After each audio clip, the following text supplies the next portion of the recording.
Madam చెప్పారు కదా, నేను నా గురించి కాలేజ్ గురించి చెప్పడానికి ఏం లేదు.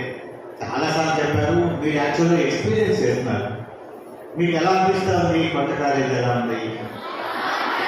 అక్కడ సౌకర్యం ఎలా ఉంది? లోపలికి వచ్చినప్పుడు హాయిగా ఉందా లేదా? బాగా చదువుతున్నారా? లాస్ట్ ఇయర్ మేడం చెప్పారు కదా, 2022-23లో మనకి 18 members got into pre medical engineering college, medical college seat వచ్చింది కదా. ఇప్పుడు మన ఫెసిలిటీస్ పెంచారు కదా. ఇప్పుడు ఎంతమందికి రావాల్సిన మీ ఉద్దేశం? How many people can get? Any guess? 36 ఎత్తేడు 18 మెంబర్స్కి మంచి కాలేజ్లో సీట్లు వచ్చాయి కదా. ఈసారి ఒక 36 మెంబర్స్కి వస్తాయా? నేను ఈ సంవత్సరం కూడా మీకు గోల్డ్ మెడల్ ఇస్తున్నాను, తెలుసా? ఎవరైతే కాలేజ్ టాపర్ వస్తారో ఈ కూడా మీకు గోల్డ్ మెడల్ ఇస్తాను, మంచి బట్టలు ఇస్తారు. ఎవరు దానికి కంటెండర్ అంటారు అంటే నాకు వస్తుందని గ్యారెంటీగా ఎంతమంది చెప్తారు చెప్పండి? ఎనీబడి? 3, 4 3 వీటిలో 36 కదా. 36 మందికి ప్రీమియర్ ఇన్స్టిట్యూట్స్లో మీకు సీట్ రావాలి కాబట్టి 36 మంది. ఎవరు ముగ్గురే కాన్ఫిడెంట్గా ఉన్నారు. మీరు ఎవరు కాదమ్మా గోల్డ్ మెడల్? ఎవరు కావాలి? అలాగా ఎవరు కావాలి గోల్డ్ మెడల్ చెప్పండి. Thank you very much. కొంచెం పెట్టుకోండి. కాలేజ్ అంతా అయిన తర్వాత, మీరు పెద్దవాళ్ళు అయిన తర్వాత, ఆ తర్వాత ఎక్కువసేపు చూసుకోండి. రెండోది ఏంటంటే, second point, reduce the time for observing and using the telephone.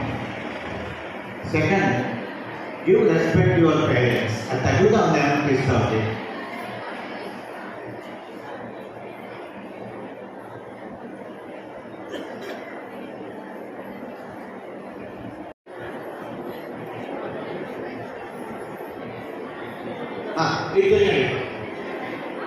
Now you can turn this side.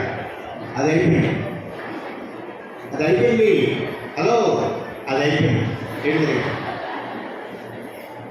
ఏం చెప్పాను? ఫస్ట్ పాయింట్ ఏం చెప్పానమ్మా? ఎవరికైనా గుర్తుందా? What is first point? I refer reduce the use of mobile phone. Second ఏంటంటే, never forget your parents.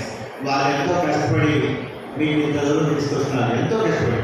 Sometime మీకు తెలియదు, వాళ్ళు సరిగ్గా కూడా ఫోన్ చేయకుండా మీ యొక్క సౌకర్యం చూస్తుంటారు. ఆ విషయం గుర్తుపెట్టుకోండి. థర్డ్ ఏంటంటే, this is a very very tender age. మీరు చాలా చిన్న పిల్లలు. ఈ సమయంలో ఏంటంటే చిన్న వాటికి కూడా మీకు కోపాలు వస్తుంటాయి, పట్టుదల వస్తుంటాయి, పేచీలు వస్తుంటాయి. వాటిని కాస్త తగ్గించండి. మీ ఫోకస్ ఏముండాలి? నాకు ఐఐటి మద్రాసులో సీట్ రావాలి. ఏం కావాలి? లేకపోతే ఐఏఎస్ కానీ ఐపీఎస్ కానీ వెళ్ళాలంటే నేను బాగా చదువుకోవాలి అనేటువంటి భావన కాదు మీరు అంటారు. అది మీరు పెట్టుకున్నట్లయితే మీకు ఒక ఐడియా ఉంటుంది ఏం చేయబోతున్నాను. చాలామంది తెలియదు. మన 40 పిల్లలు అడిగితే ఏం చేస్తామంటే ఏం తెలియదు అన్నట్టుగా మాట్లాడారు. అలా అవుతుంది. అడగండి, మీరు ఎవరైనా అడగండి, ఏం చదువుతున్నారు, మీ మనసు ఎక్కిపోతుంది, మీ strength, you must assess your strength. మీ చదువు అనేది మీకు ఎక్కడ స్ట్రెంగ్త్ అనేది తెలుసుకుంటే దాంట్లో ఫోకస్ అవ్వండి. మీకు ఒకసారి చెప్పాను అనుకుంటా, నేను నాకు 4 మాస్టర్స్ ఉన్నాయని చెప్పాను, చెప్పలేదా? చెప్పే ఉంటాను. I did my MSc, MBA, MA and MBA. ముఖ్యంగా ఎంఏ గురించి చెప్పాలి. మీకు ఎంఏ అనేది ఎంఏ ఫిలాసఫీ చేశాను మద్రాస్ యూనివర్సిటీలో. అది అప్పటికే 3 మాస్టర్స్ 2 పేజీలు అయిపోయారు కదా. మా ఆవిడ ఏమిటి రోజు ఈ పుస్తకాలు పడి కూర్చుంటారేంటి ఆలోచించాకంటే, నేను 7 days చదువుతాను సంవత్సరం మొత్తంలో, ఏ రోజు తెచ్చినా ఆ రోజే చేస్తానని చెప్పాను. తీసుకెళ్ళండి.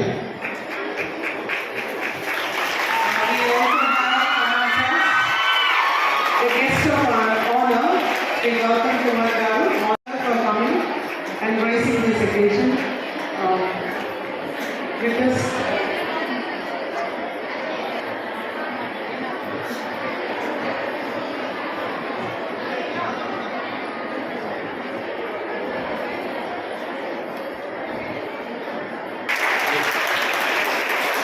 He is the CEO of an NGO called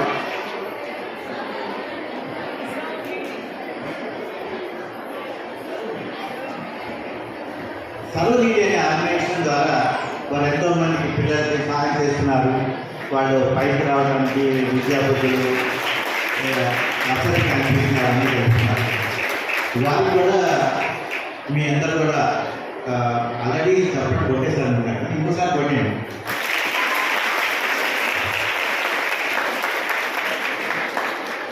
college కాకుండా ఈ గెస్ట్ ఆనంద కూడా ఆయన కాస్త క్లుప్తంగా మాట్లాడమని నా రిక్వెస్ట్. ఆ విషయం అది వెల్ కామన్ గుడ్ కలర్స్. ఇప్పుడు మనం ఎన్ని మాట్లాడుకున్నా ఎన్ని చేసినా సరే మనకి ముఖ్యంగా మనం సాధించిన దాన్ని బట్టి మనకు గౌరవం ఉంటుంది. ఈ రోజున MRMR government junior college for girls ఇంతమంది పిల్లలు ఒకరికి